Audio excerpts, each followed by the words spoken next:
Hello, it's the fairies. So I'm here in the small German town of Bollendorf. It's right on the border with Luxembourg. That's Luxembourg over there.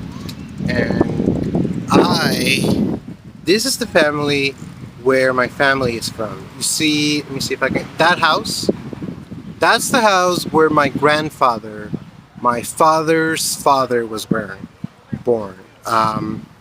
He was born here in Bollendorf. He had an older brother. His mom had been from the area. His dad was moved in later in life. And this is my first time here. And it is very, very exciting.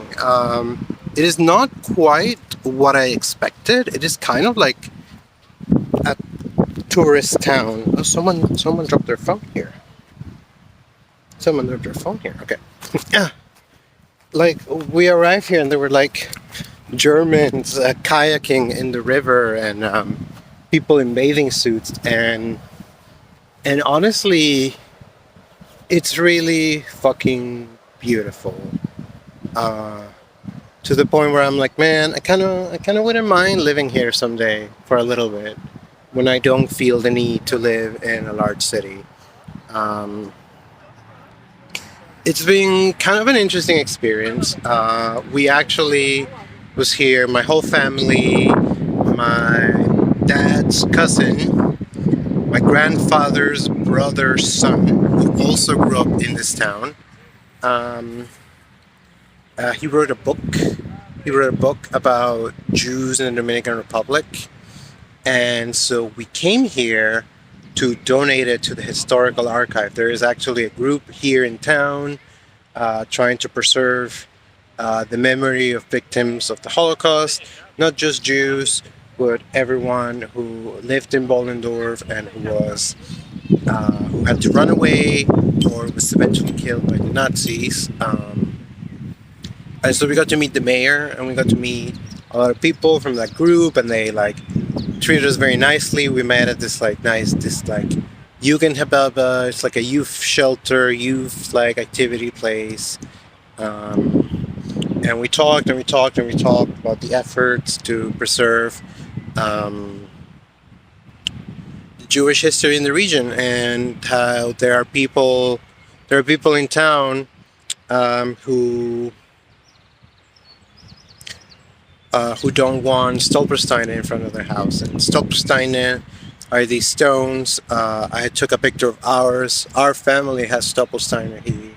There's these documents, these monuments that they put outside of houses of former victims of the Holocaust. Victims of the Holocaust, former inhabitants of a city, a house. They'll write their name and provenance on it. And there's apparently people in the town who's like, no, I don't want that in my house. I think it'll make it harder to sell. Bullshit. Even so, like,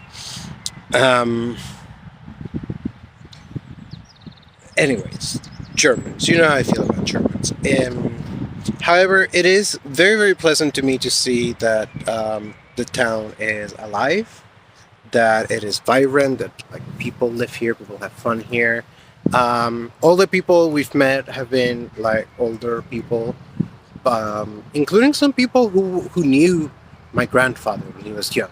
They were all kids back then, which is wild. It's honestly incredible. And but obviously there's kids because we were at the Jugendherberge and there were kids there. There's also a cat. And then I don't know if I'm gonna put pictures of all of this in the video. I think I ran out of things to say. So here's some river sounds for like a minute. Okay, not a minute. Anyways, from here, from Luxembourg, it's the fairies. Remember to like and subscribe, and thank you very much. Thank you very much for listening. Bye.